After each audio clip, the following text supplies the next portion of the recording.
Good. If you can hear me, let's begin the journey and speak about reincarnation. Good. Let's first ask a few fundamental questions. The first one is how come? How come Mozart, at the age of 4, was already a master of piano, and at the age of 8 wrote his first opera, at the age of 8? How come Tibetan children already give advice and recognize their disciple? It's a fascinating reality. You see those they're toddlers and they continue conversations and they give advice to elder people. How come this process of xenjealousy exists?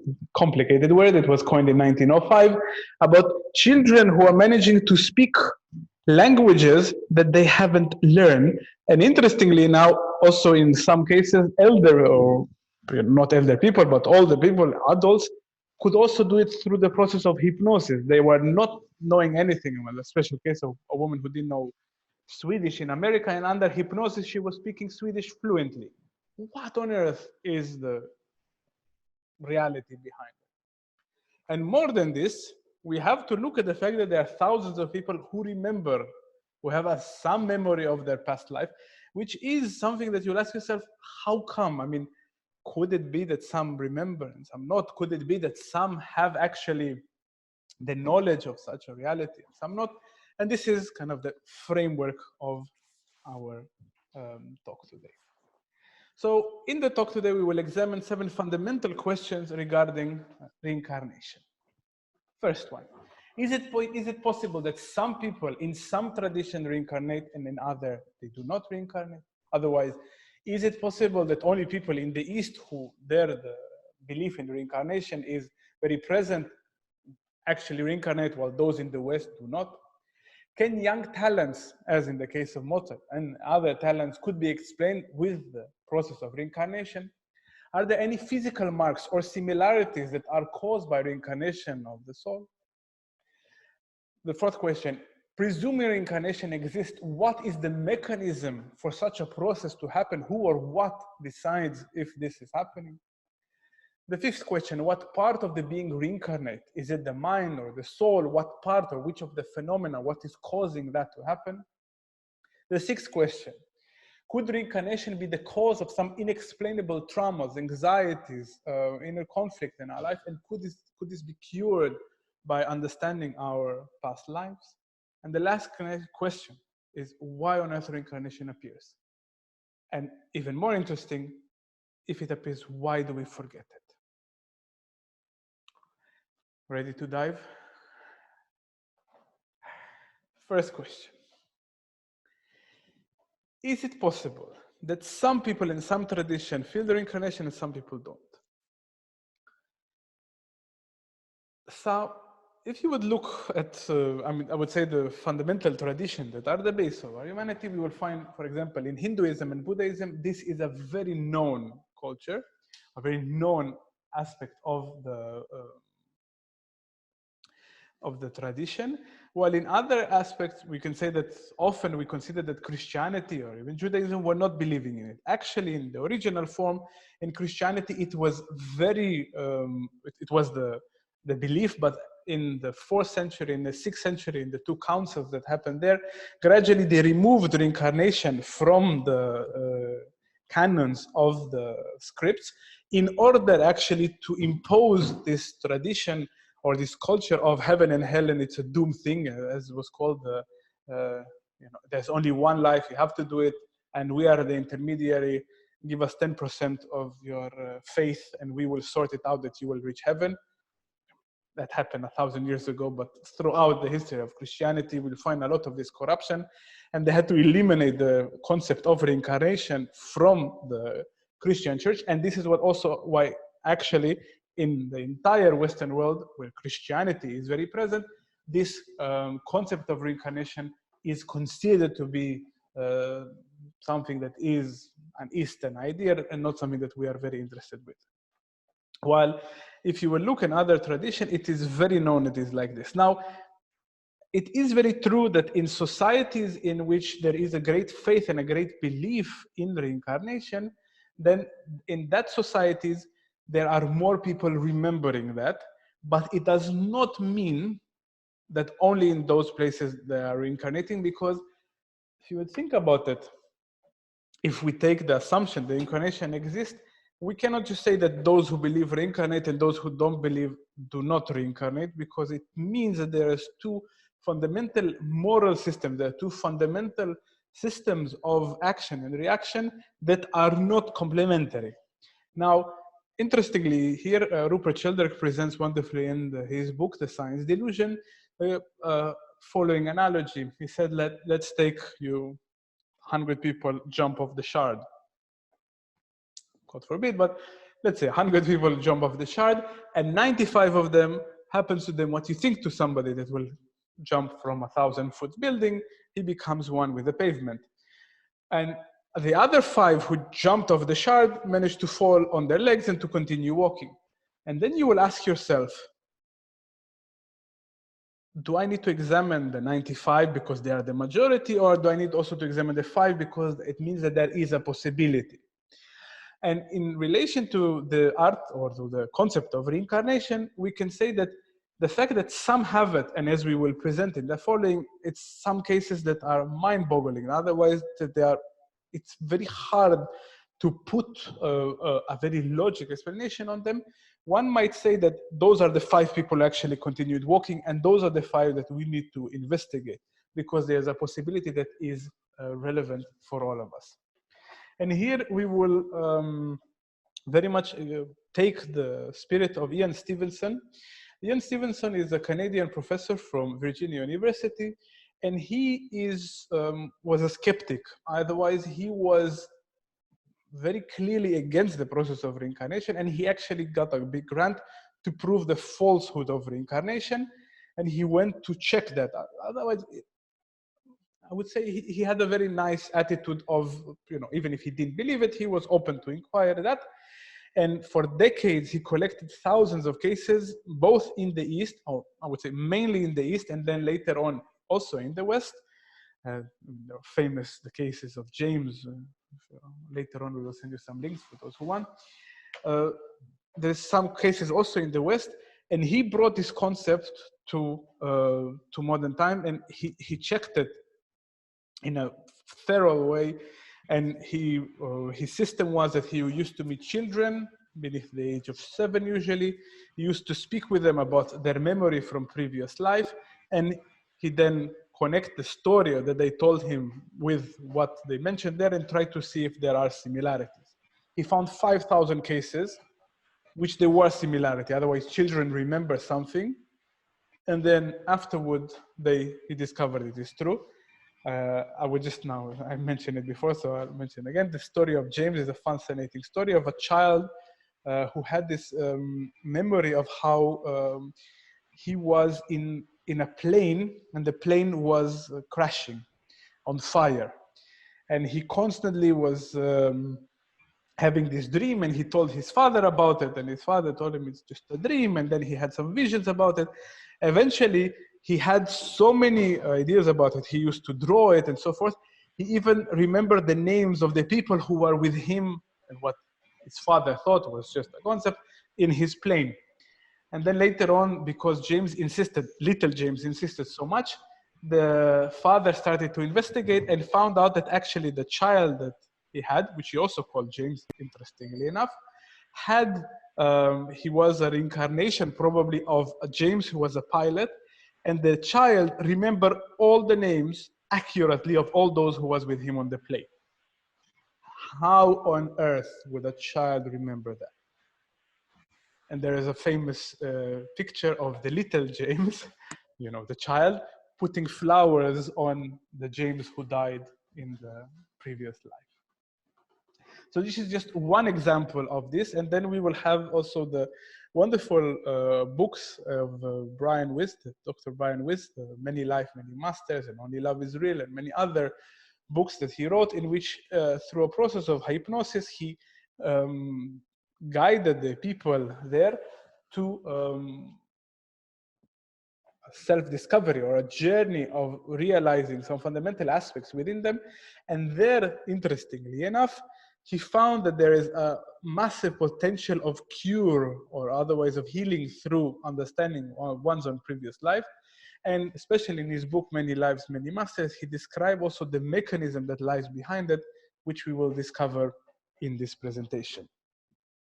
Thus, if we would return aiming to answer the question, probably it is not possible that only in some tradition people reincarnate, but in some tradition they are encouraged to believe in that. In some tradition they are encouraged to accept it, to embrace it, and thus they are more willing to share, while in other traditions, due to the fact that they feel it's, oh, you know, it's just imagination, it's just certain ideas, we are not drawn to this understanding.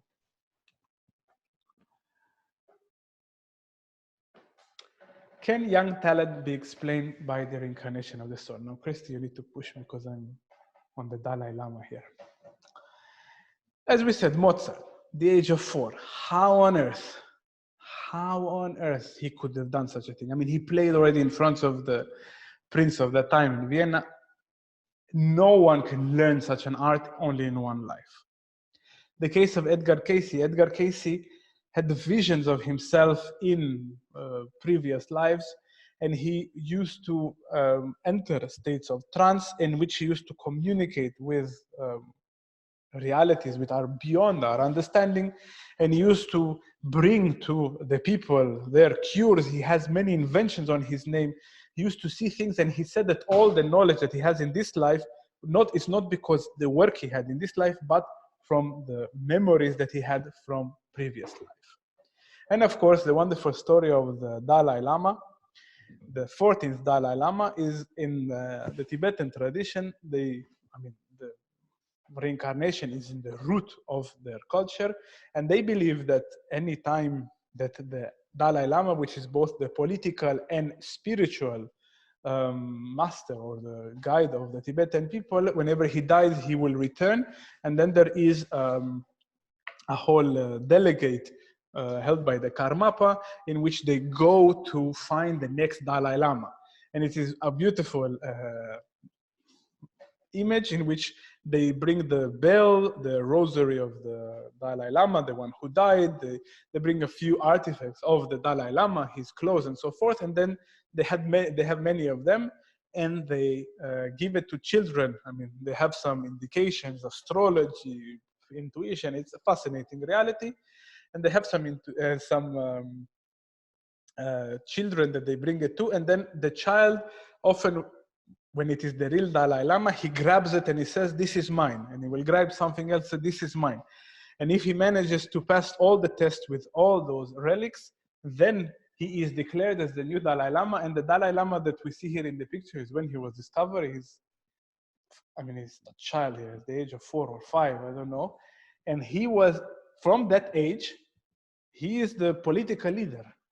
I mean, I know some people said that our prime minister sometimes acts as if he's a 5-year-old, but there it was actually a 5-year-old who is the governor of the state. And it is very interesting because even if he doesn't have any knowledge acquired in this life about these things, he very quickly learns. And there are wonderful stories how he used to remember conversation from previous life. He used to speak very freely about how it was in the past life. And it was just a continuation. And as wonderfully he mentioned before, he said that in the Tibetan tradition, in the Tantric Buddhism, they believe that when you die is like when you take a clothes off and you put another piece of clothes on, and this is it. I mean, he said, why should we cry when we change our clothes? I mean, even if it's a nice shirt, you take it off and you take a new one. It's a very interesting perspective, also in a very different shift of time. And this is how they relate to this. And this understanding of this also asks us, I mean, hopefully we are here because we have at least the seed of curiosity to ask ourselves, could it be that some of the talents or some of the inclinations that we are having in this life is connected to some aspects that were still present from previous life? could it be that some affinities that are existing now are connected to seed that we have been carrying for many lives, and it is an integral part of our evolution? Now we leave it as open questions and we let them echo in our being. I am in the firm belief that it is a possibility, and I know in myself going through this process, there were some things that I was doing at a young age that nobody understood why on earth I would do such a thing. I mean, it was a very strange thing to do for a child. I can just relate to you now. We are an intimate group here. Some of you know the practice of Nauli Kriya, the practice in which you rotate the belly in a unique way, and which for some people it seems very odd to do it. I used to do it as a party trick when I was 5 and 6 years old. That was kind of, you get the attention of the girls.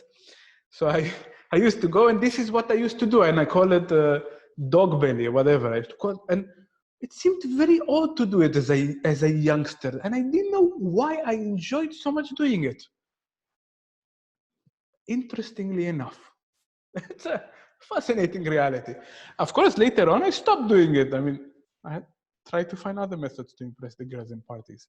But it was something that it stayed from the very young ages, was like, what? And I remember that. And when I actually learned it, I said, that's very simple. And I just did it from very first go. Like, how come? Well, some of these things could have been seeds that were in past lifetime. Now, I recommend you, and we will we do it as an exercise a bit more in depth when we have the workshop about the meaning of life, to return to those times and to see maybe there were seeds there of some quests that we had from previous life, or some talents that are embedded within us that now we can awake and re-evoke with this knowledge. So answering the question, can young talents be explained by the process of reincarnation? To my opinion, I would definitely say that it is no other explanation. I would say, even if we take the logical linear perspective, I think that is the only way to explain such a reality. Will there be any similarities in physical marks? Now, if you will see here, there's a very interesting thing in the pictures here. There is a child who remember when he was when he died and how he died, and you see the birthmark that he had there. And then Ian Stevenson, this is part of his work, he returned to the story and he tried to find out, and he found the file of the person, of the child, which he said that this is what he was. His name was Camille Fashil. I hope you see it well enough in the PowerPoint. And then he found out exactly where the bullet entered. I know it's a bit of a rough analogy, nevertheless, a fascinating one. And interestingly, there will be a small mark where the bullet entered and a much bigger mark where the bullet exited the head. Again, sorry for being so illustrative. I hope you can manage it. But this is fascinating because, of course, where the bullet enters is very small, and when it explodes, it becomes bigger on the other side. And this is something that this child had these marks. And then also in the picture below it, there is another story of another child who had birthmarks on his chest. And interestingly enough, the birthmarks on his chest was exactly where the person who has been in a different life had some died from a violent death as well. I think it was from stabbing. Then we have like some fascinating images from the courses of history. And what we can find as well that, I mean, yes, of course, genetically we are connected to our parents, but there are some aspects that are very specific. Some children that they look as if maybe the postman was visiting, or how come they came like that? There are some aspects that are very different, and mostly it will be manifesting in the eyes and in the specific perception. Can you hear me? Good. So I just have the team here. So the gaze of the eyes is very specific, and not by chance Jesus mentioned that the eyes are the gateway of the soul. There is something in the specific gaze of the eye, and from my personal experience, if there are physical marks, I would say that one of the clearest physical marks is actually in the, if you would look at yourself very attentively in the mirror, you will see that there is a specificity of the gaze. And usually we look at others when we look like this, various tantric exercises of identification and so forth. But if you look at yourself very attentively, one of the things that you will notice that there is a specificity of the gaze, which is not just in the physicality of the gaze, but it is as a nuance. And from my examination, that nuance is something that is not changing in your lives. It's something which will always stay. It's something that grows with you with whatever lives you have. So to this question, there are some similarity. Of course, most of the similarities will be connected to our DNA, but there are some specific fascinating similarities. Then comes the question, if we are presuming reincarnation exists, what is the mechanism of such a process? And I mean, it's a very good question connected to that. Who decides? So we can say that karma is this universal law, or this law of cause and effect is the one that determining the process of the reincarnation.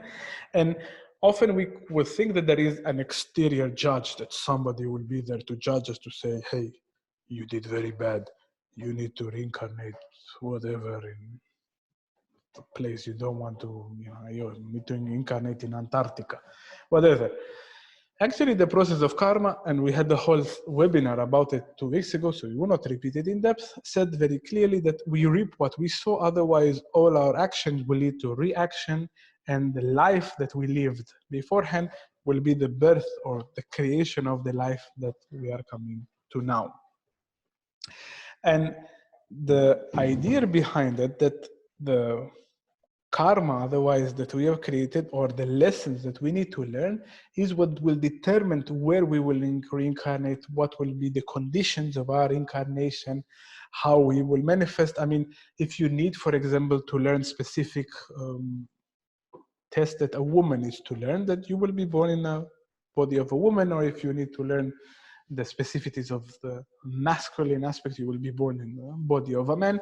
And this is the first lesson that you need to learn. Then regarding to what country, which parents, all of it is born out of that pretty complex and magnificent game of karma. So it's not like there is somebody who decide, it is actually a product of our life, of our actions that leads to that reaction. And if we will, as a thought experiment, if you extract the concept of karma and the cause and effect from the meaning of life, I mean, what is the meaning of it all? If there is, everything is just in this life, and there is no continuity of this cause and effect, and there is no actually a continuity in next life, what lies beyond that? I mean, it is kind of, and it led to many philosophers to continue with also forms of nihilism, that nothing exists, or this very extreme existentialism that said that, you create your own purpose. It's not something which is given to you. Well, here we say, from the tantric and yogic perspective, that because there is such a wonderful system of cause and effect which integrates within it reincarnation, everything is having meaning. If we will remove reincarnation, then the cause and effect will not have any meaning, because it cuts very clearly. I mean, there is not enough place to learn all the lessons. There is not enough time to complete the journey that the soul needs to come to. And this is why the principle of cause and effect and karma and reincarnation are two aspects of the reality which are binded together. So if we have to answer what is, or if there is anybody who decide, there is nobody who decide, and the process that governs this is the process of karma. Now, answering the question, what part of the being reincarnate? Is it the mind or the soul, and what causes this phenomena? So in the system of the pancha koshas, the 5 bodies of the human being, says that only some parts of us go to the next life. Otherwise, you will not remember what you ate for dinner, even if you took many pictures of it for Facebook. You posted it everywhere. You will not remember banal aspects, but some fundamental aspects that really engraved somehow, had a certain amplitude on your being. Those are somehow engraved on your soul, and those will continue with you. There are aspects in the superior levels of our being, which in the workshop in the weekend we will enter a bit more in depth. In the levels of Vijnana and Ananda Maya Kosha, also the superior levels of the astral body, Mano Maya Kosha, on those levels of our existence, some of these seeds will remain there, and it will be very present in our life. And even if we do not remember them, they stay there as seeds, as fundamental attitudes in our existence. And those are the ones that will linger with us. And it was said that it will be very much like, they describe it as rasa, the taste that is still in the bowl after the soup or the food was eaten. There is still a taste in the bowl, especially if the bowl is made of wood, like they had back then, or otherwise they even called it the smell of the perfume after the woman left the room. It's fascinating. So that reality is exactly what actually lingers on. This rasa, there's a certain taste, a certain nuance, existential nuance of our life, and this is what will linger with us. This is what will stay with us to the next life. And those are aspects which are engraved in the soul. There are also the, we can call it the lessons that we ought to learn, aspects that we need to deepen. Now, often we are not aware even of our subtle bodies. This is why we have such a complex and in-depth system of yoga and tantra that is aiming to bring this awareness on the complexity of our existence. And in that way, we will also understand what will be kept with us for the next life.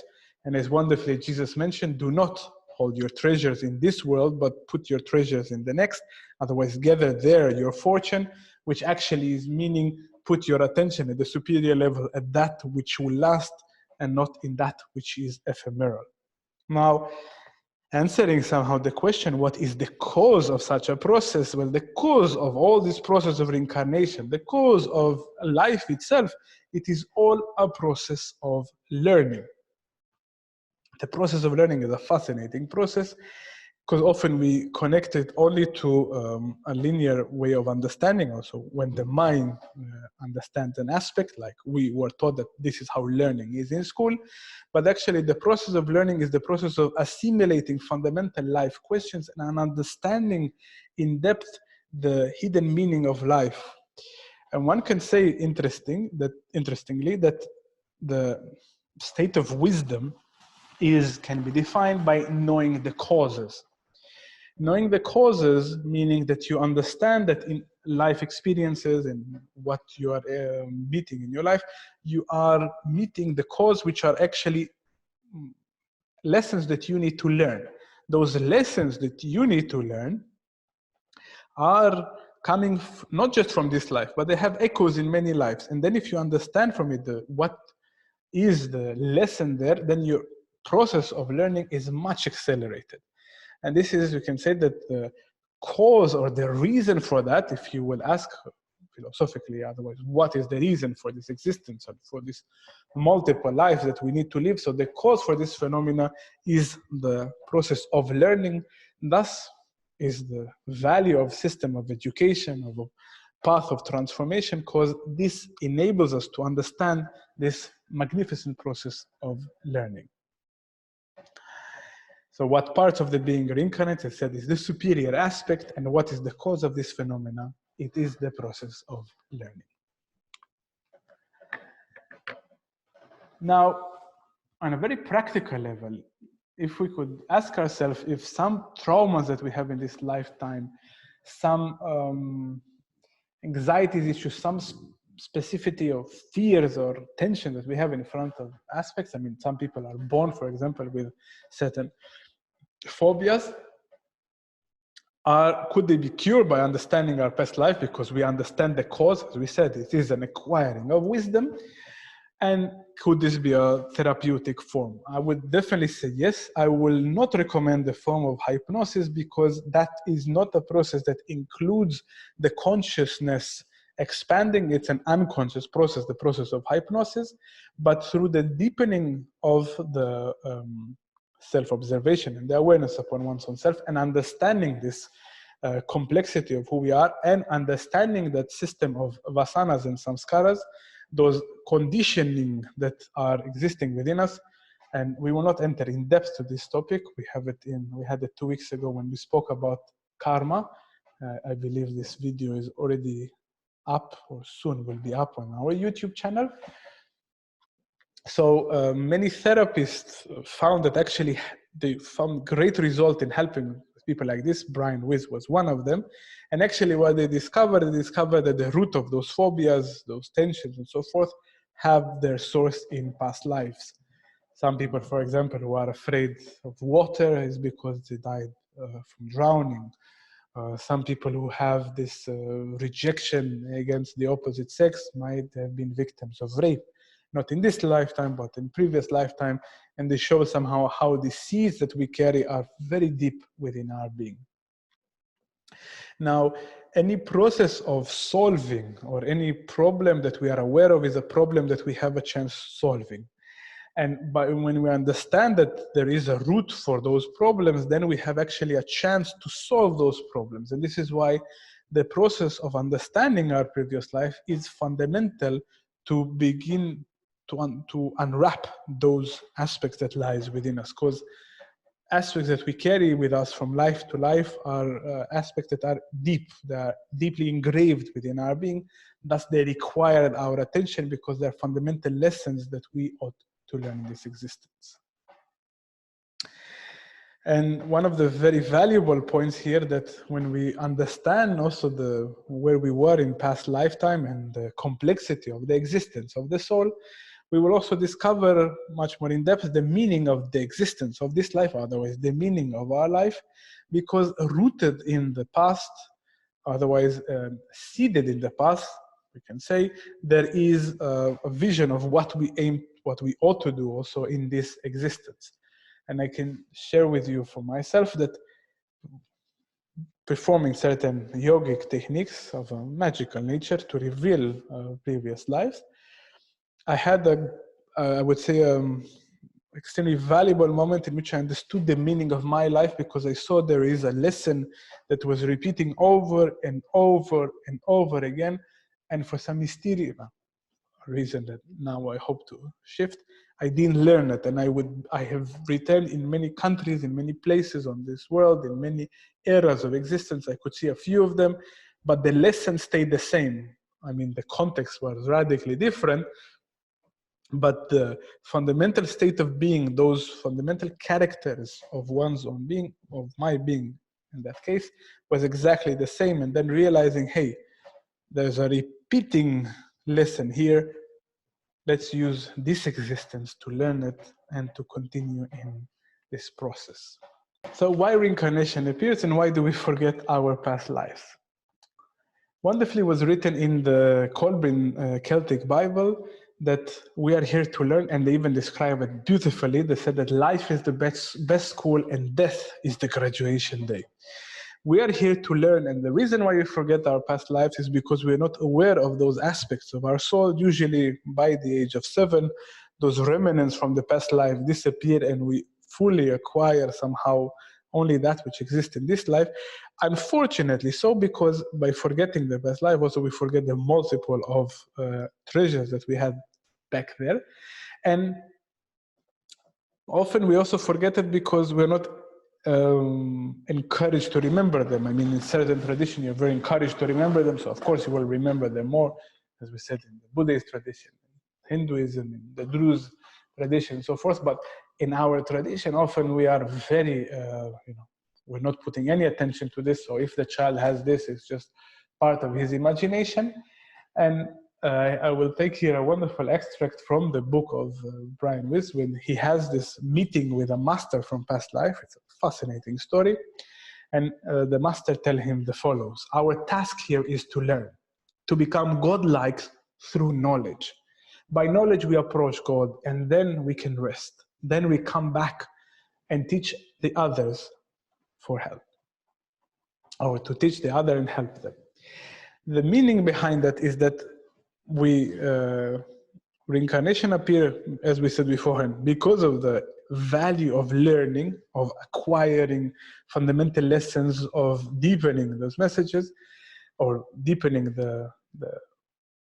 that which we need to do our fundamental learning process in this existence.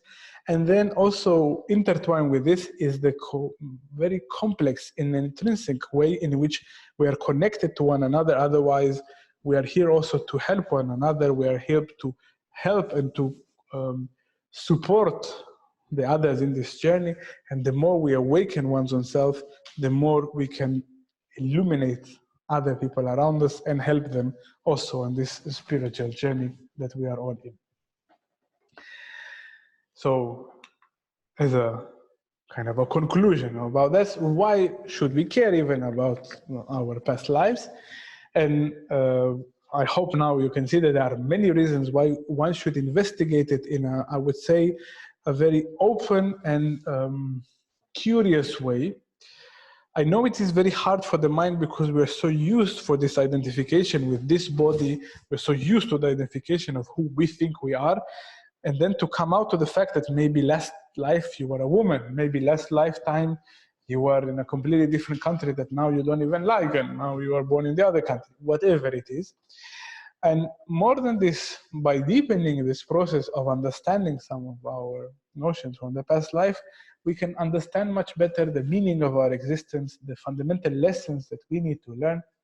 We will be able to grow in wisdom, understanding much quicker the causes of aspects in our life, and in this way, accelerating the transformation on the path of life, which we are all on.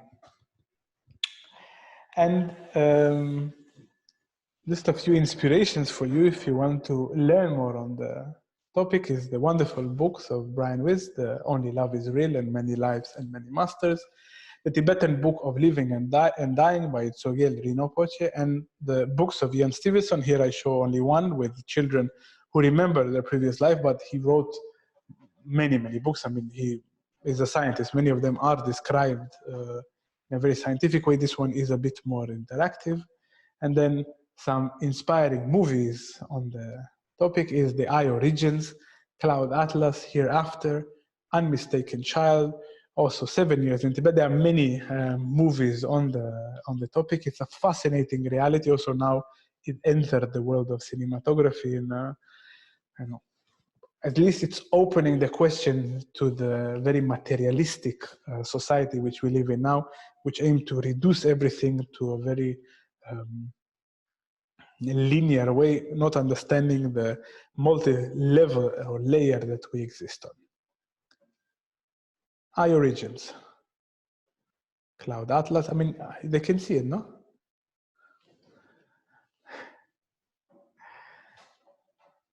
Then, for those who, maybe let's first take some questions and answers. And then one last thing for you. If you have any questions or anything that you want to know more about. Hey, Foca. Hi, Nick. I've always wondered what happens when there's a mismatch between the amount of people in the world and the amount of souls that need to get reincarnated. So, say, for example, after the Second World War, millions died, and suddenly there's a mismatch. So you have too many souls and not enough bodies. How does that process work? So on the mathematical question, we can answer like this. There is also a very interesting amount of time in which people are in what we call the astral realm, and they are beings on many levels. Otherwise, we can say that we often relate to it only for the close to 8 billion people that are incarnated on this planet, but there are the multitudes of existence is much more complex than what we can imagine. And it could be that some beings will wait for a very long time in the astral, otherwise the time, space as we perceive them, it will perceive there as very differently. And there you will find somehow this fascinating game in which it's not just linear, because otherwise you can say, how come souls grow? Because if you would look, whatever, we reached 1 billion people 100 and something years ago. How come now we are 8 billion people? Where do those 7 billion souls came from? I mean, who produces them? What is like somebody printing money? Obviously, it is by far more complex than that. And there are many souls that still wait to reincarnate at this human form, because also there is a process of growth in the animal world. And it is a fascinating process. To say that, for example, dogs and dolphins are a bit closer to the human level, and they can actually reincarnate later on as humans, having thus the increased possibility to learn. And there is also a process of transformation from levels of existence, from sentient beings that grow in their consciousness, so from lower sentient being to superior sentient being until they reach humans. I know it's hard to consider that humans are the peak of that, but humans are the peak of that on this perspective, even if sometimes humans have not done the best with having such a privilege, but humans are endowed with consciousness more than other species, and thus we have the greatest or the most or the increased ability of the process of learning. Otherwise, the amount you can learn because you learn this thing, because your conscious is much more enhanced than if you were not having or not endowed with consciousness. Do you have any other questions? Yes, I have a question. According to some sayings, you have like 9 lives, and you can calculate which life you are on by your name and date of birth. Do you think that's real? Is it like a set numbers of how many times you come back? And no, I don't think it is real. The process of reincarnation is concluded when we are reaching to a place in which we have learned all the lessons, otherwise when we graduated. Until then, you will have to return many times, in some cases, I mean, most cases, until you learn all those lessons. So if it will be a set number, what happens if you didn't finish all the lessons? You cannot leave school without graduating. I mean, what serious school will send the people without graduating? So I would definitely say that it is not a fixed number, and there is a process of continuous learning.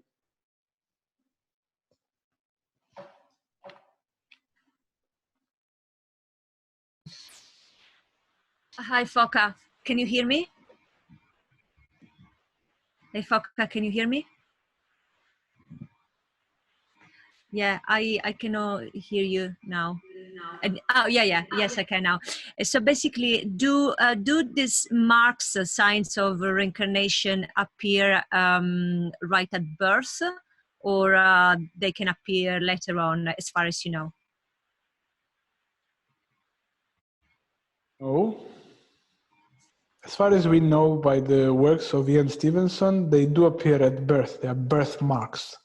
So they are something that is born. We are born like this, and we have many birthmarks. I have one here, for example, and there exist many birthmarks.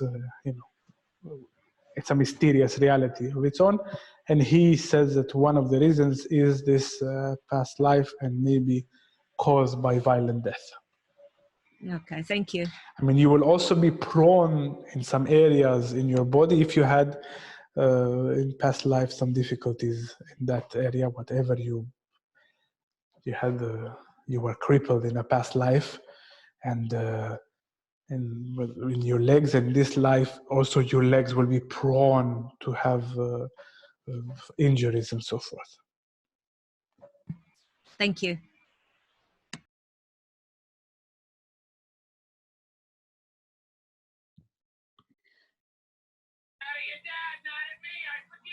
I have a question, Foca. Hi.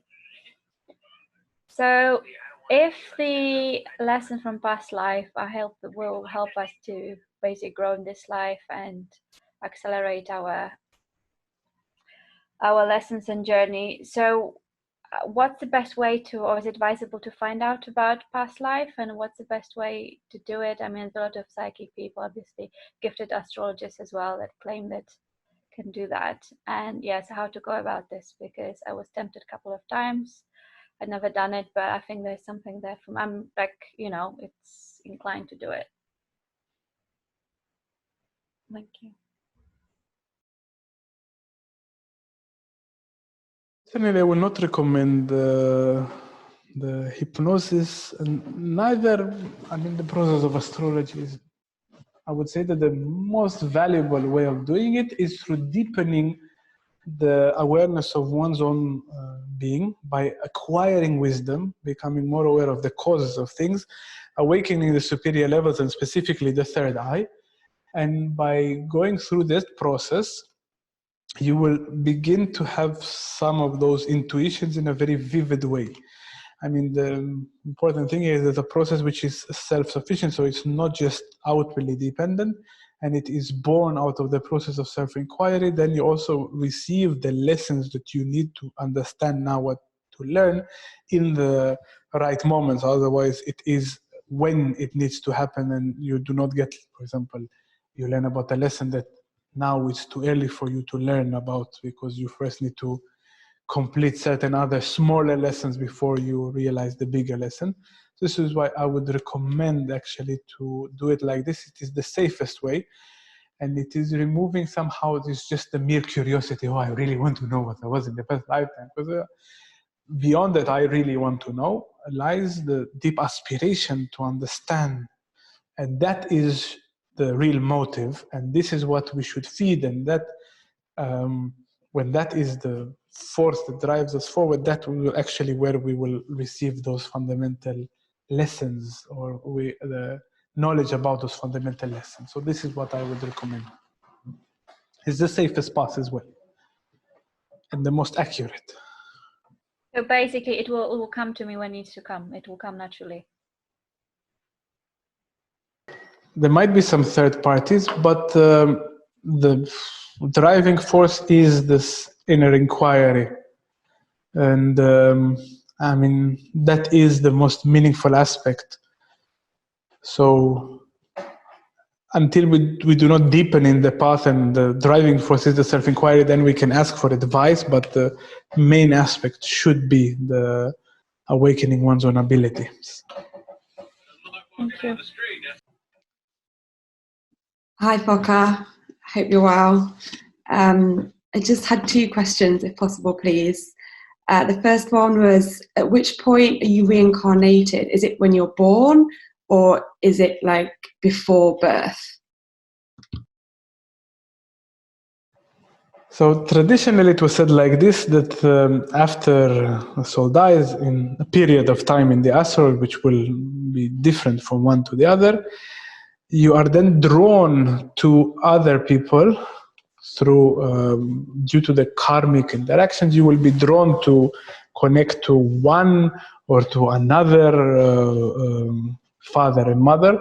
Usually you say that if you have, you're more connected to the mother, you will be born as a man. If you're more connected to the father, you will be born as a woman. And or there will be more of this karmic bond, and you will then take the shape of the body. And it is said that actually in the process of embryology, or the science of embryology, says that more or less after saying between 49 days and 3 months, this will be the moment in which the soul descends in the embryo. And also this is the time when it is not more recommended, for example, to perform abortion, because then already is a sentient being. This is when the consciousness descends or fully is manifesting in that matter, which is you growing there from a few cells into this cute 3-4 kilos of a baby. So in that moment it is, so it's not in the moment of birth, it's prior to that. There is, the soul is descending.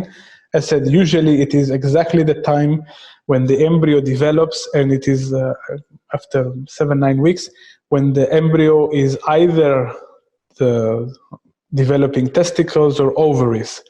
So it is exactly the same tissues, it's exactly the same cells that create that.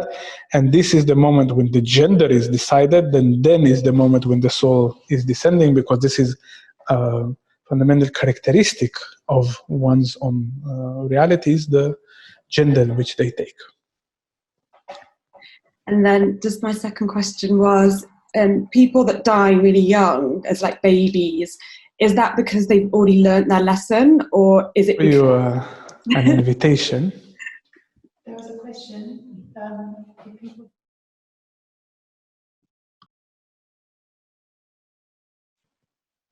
So the question, if people who died very young as babies, if they already learned their lesson. Not necessarily. They are, I mean, the mystery of karma is an extremely complex form, so it's not necessarily that this is the reason for that. Often people will have also their karma is interlinked with the karma, for example, in this case of their parents or of other people around, and this is why they will have such an interaction or such a short period to live. Often when you're a baby, it's not that you want to live such a life and you learn it in 7 days. I mean, usually it is also connected to other aspects and to other people. So if you didn't understand the 49 days, I said during that, after that time when the embryo is developing, it is the time in which the embryo takes somehow which gender it will take, either in the form of a man or a woman, and they say that this is the time when the soul descends into the embryo and it becomes conscious.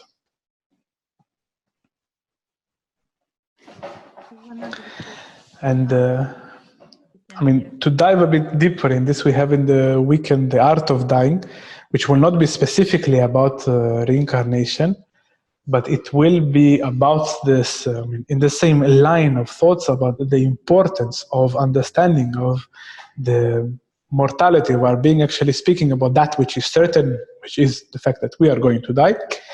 And I mean, when we're going to end this lockdown is very uncertain, but the fact that one day we will all die, it's much more certain than that. And in the weekend, we will learn the foundations of these methodologies of inquiry, and I would say bringing this concept of death from an enemy to a friend. And first we will examine somehow the reality or the way people related to death from various traditions, and then we will dive to the fascinating reality of the near-death experiences and actually their value in our life. We'll have exercises, as much as we can be practical with this topic. We will have exercises aiming us to bring more awareness to that fascinating reality in our life. We will present also some methodologies that one afterwards could be practiced to bring more meaning to our existence. So it's and usually we do it in a more complex way in 2 days with a very special meditation in the dark to evoke the moment of death. Here we will just have it as online, so we will cut it from 2 full days to 2 half days, so it will be from 4 to 6:30. And the idea behind it, that in this time, it is in the Hindu tradition, is the day of the goddess of transformation, Kali, and every year we aim to celebrate her day with the celebration of death and life as they come as one, this Eros and Thanatos, as was wonderfully called upon in Greek mythology. And this is what this weekend is dedicated for. You're most invited. It will be the first time in a premiere online, so let's see how it works. You have on the screen now all the details, and I would I would say especially in this time with such a great uncertainty, an existential uncertainty, and I mean, it's a unique period of our existence. Asking those valuable questions about life and death takes an even greater meaning. So I warmly recommend you and invite you to join me on this weekend from both Saturday and Sunday from 4 to 6:30, learning these mysteries of life and death. If you have any more questions. Hi, Foca. I had a question earlier. I heard that as a baby, when we come here, we actually decide who are going to be our parents. What do you think about this theory? Like, I can't hear you. I'm not sure if you can hear me. Can you hear me? Yes? Okay, I can't hear you. So yeah, I've been told, and I've read in some books that actually when we come to this earth with the karma and reincarnate, we decide our parents from before we come. So we kind of are responsible for our decision in life. What do you have to say about that?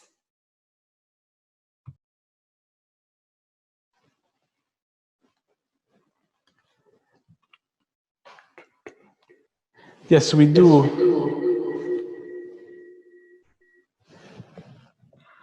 Yes, we do. I mean, the choice of our parents wasn't like we were looking in the catalog. Oh, she looks very nice. I'm sure she has wonderful qualities as a mother, so I should go there. And he looks like a nice dad. I mean, it's not the concept of choice is not like going to a supermarket, but it is actually an attraction because of karmic affinities and because of resonance. Everything is subject to the law of resonance, and we resonate, our soul resonates with certain parents, with circumstances of life that we need to learn. So the choice is done through resonance and through the mystery of attraction. So this is how we are kind of chose our parents to that extent.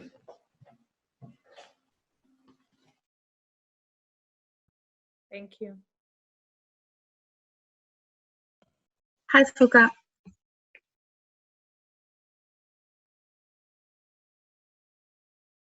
Hello? Yes, okay. I've got a question as well.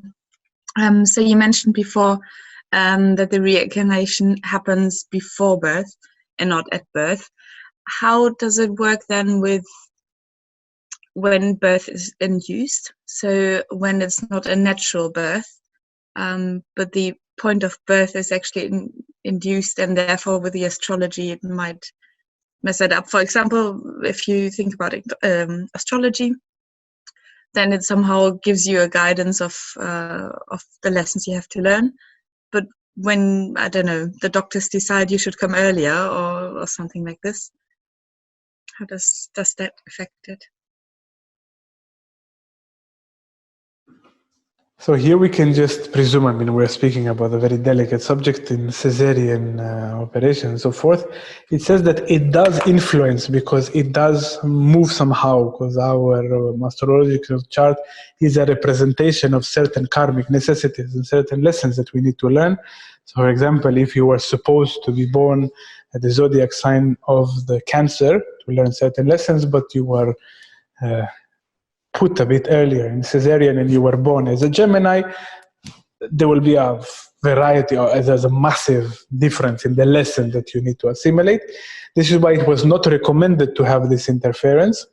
But in the cases when it is, I mean, then the lesson is still valid. You might want to inquire a bit more and to understand also the valuable lessons of the next sign, or there are some elements that are there. It's not that now because you are born too early, that's it.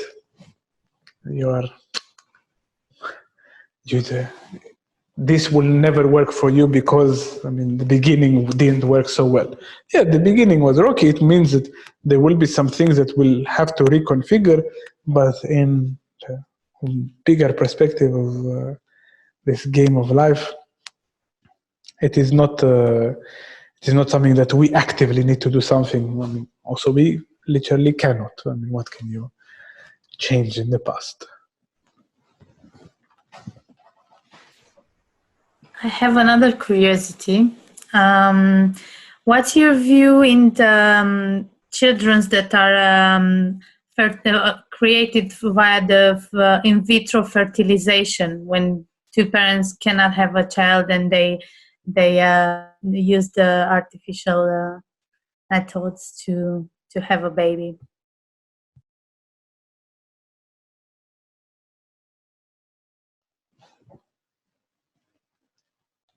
Obviously, in relation to this. So I would say like this. This is my personal opinion. It's not something, I mean, it's not something that is so much written on in the text because back then it wasn't existing. Any form of this intervention will lead somehow to, I mean, obviously there is a soul there, but those form of intervention will make it so that there will be a very complex karmic interaction, especially to the mother who will bear the child. And there is, I mean, we are playing God a little bit by doing such aspects, which might shift the dials in a dangerous way. I mean,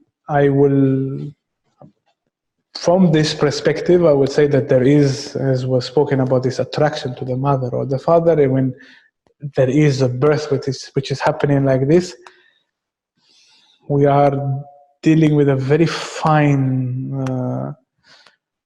game.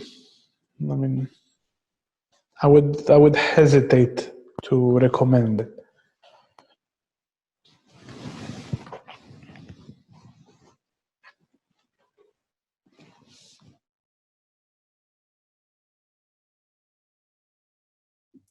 Foca, since just because we're on the topic, then what about adoptions? Or what about, kids that are given birth and then they lose their parents and they find a foster family?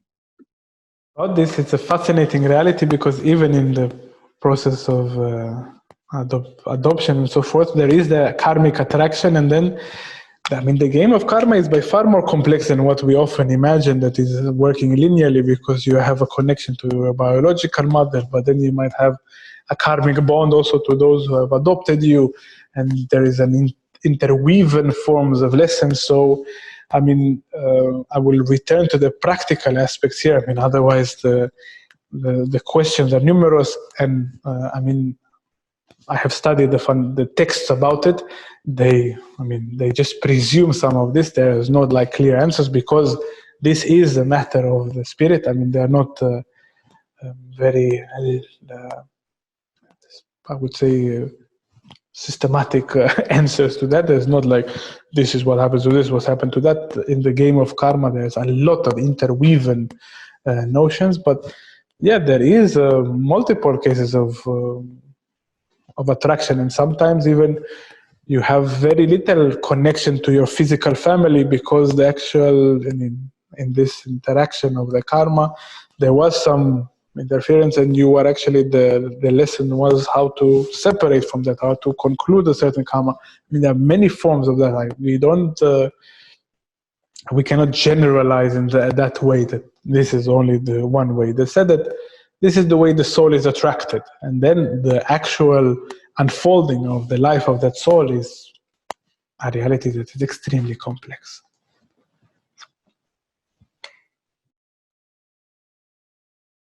Hi, Foca. Quick question. I have heard some theories about time not being really linear, and therefore being able to interact in a way with the past. Can you hear me? Can you hear me, Foca? Speaking about if the time is linear or not, if you can. Sorry, yes, there are some theories that time might not be linear, and therefore being able to interact with past lives, sharing knowledge and healing. Yes.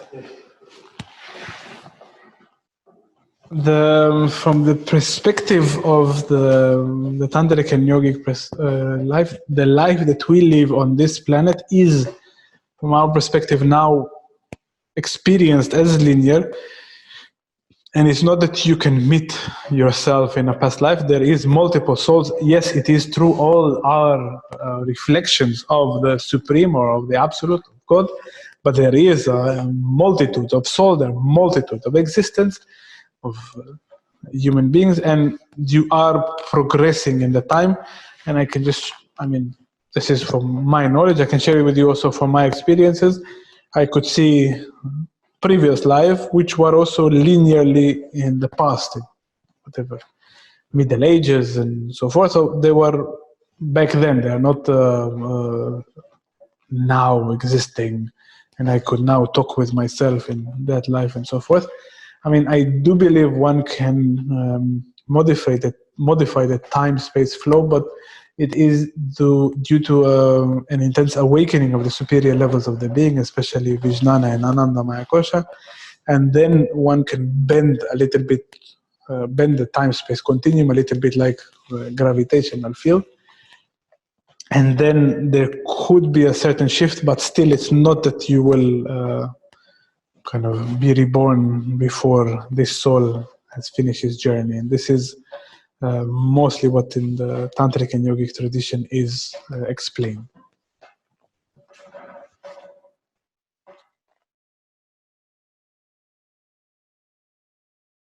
And Foca, hi again. You were mentioned during the talk some yoga techniques to reveal past lives. I don't know if you could add some more about that.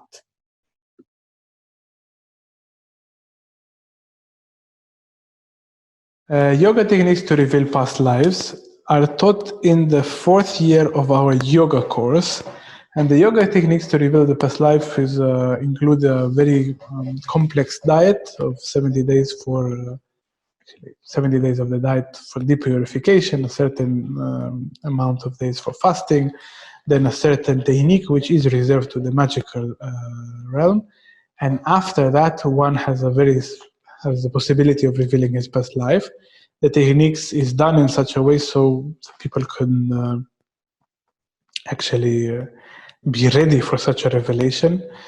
And it is the safest way to do it. It is the best way to do it. Otherwise, for those who are in the Tantra course, there are some methodologies which are connected when you will reach to the initiation in Ajna Chakra, in the 3rd eye. There are methods that are presented there. Personally, for me, I performed that, and I know from hundreds of, many thousands of my colleagues who done that with certain levels of success, that this is one of the best ways, the safest ways, I would say, to reveal such a mystery.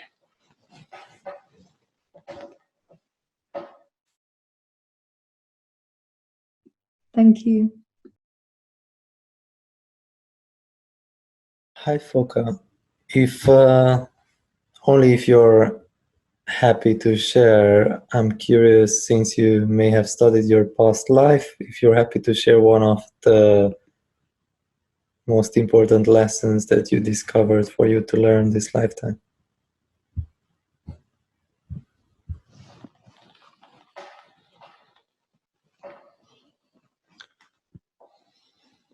Without entering all the nuances, because they are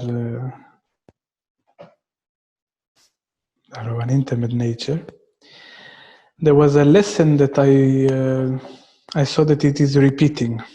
I saw a few of my lives in a very clear way. And the lesson was exactly the same. It was the lesson of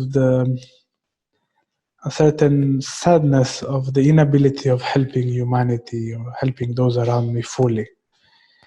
And I could share even something very interesting that when I looked, and I saw it in an image in a mirror, I had exactly the same eyes, and it's very interesting because you're used to seeing you in the mirror, and then you look at the mirror and you see a different face, like a whole different shape of the head, and who is that?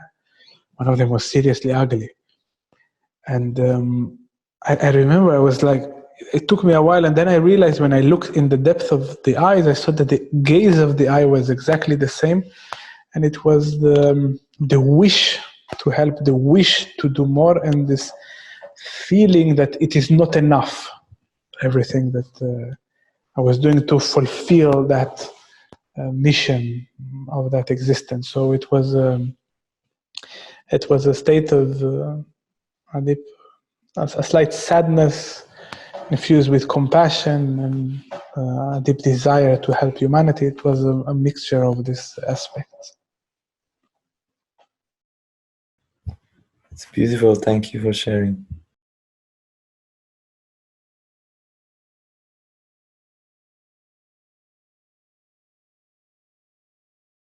Since there's silence, I'll go for one more. Sometimes when we meet someone, we get this, from the very first interaction, we get this feeling that we know them so well. I'm wondering if this has something to do with past lives, and is there a way for us to tell, yes, this person, I met them in a past life, this other person, I definitely haven't met them in a past life.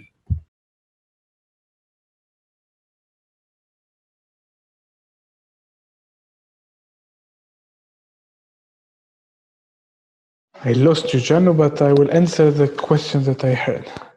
So if it...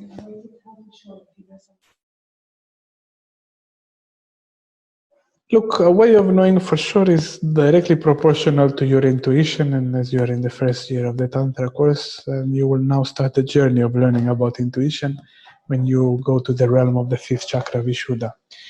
Yes, there are, of course, meetings which are connected in many, which are interlinked in many lives. An interesting movie about it is Café de Flor.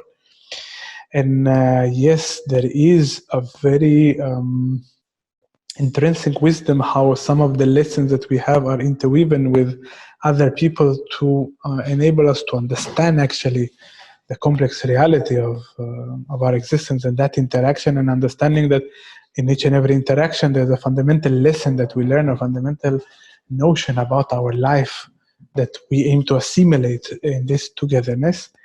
So this is definitely something that exists, and something that we should be very attentive to.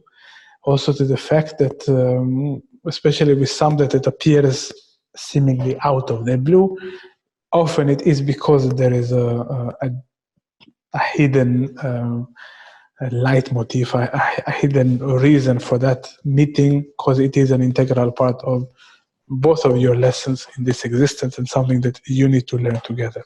So I would definitely say that this is a possibility, and often this is also the reason why couples meet. I mean, often it's not the first time you have a sort of interaction.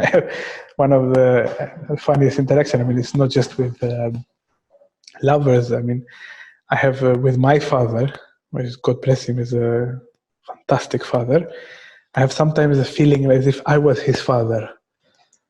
And I have sometimes like, it is an intuition that could be that in past life, maybe we were the other way around. I was his father and he was, it's just a feeling of, I feel like caring for him in that way, like a father is doing. And I was like catching myself in that state, and then diving a bit deeper with this intuitive perception, I could see that could have been the other way around. So yes, there is a very complex karmic interaction there. Now, as we approach 11, and this lecture was supposed to end at 10:15,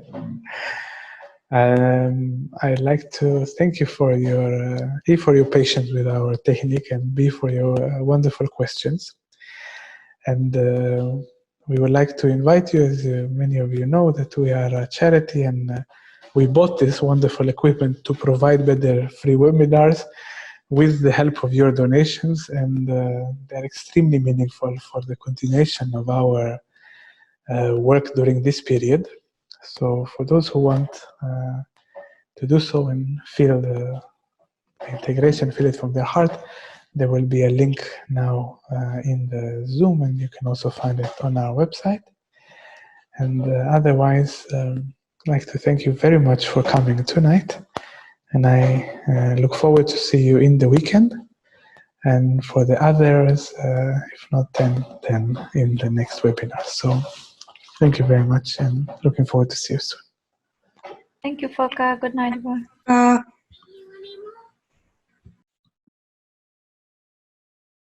Thank you. Thank you very much, Foca.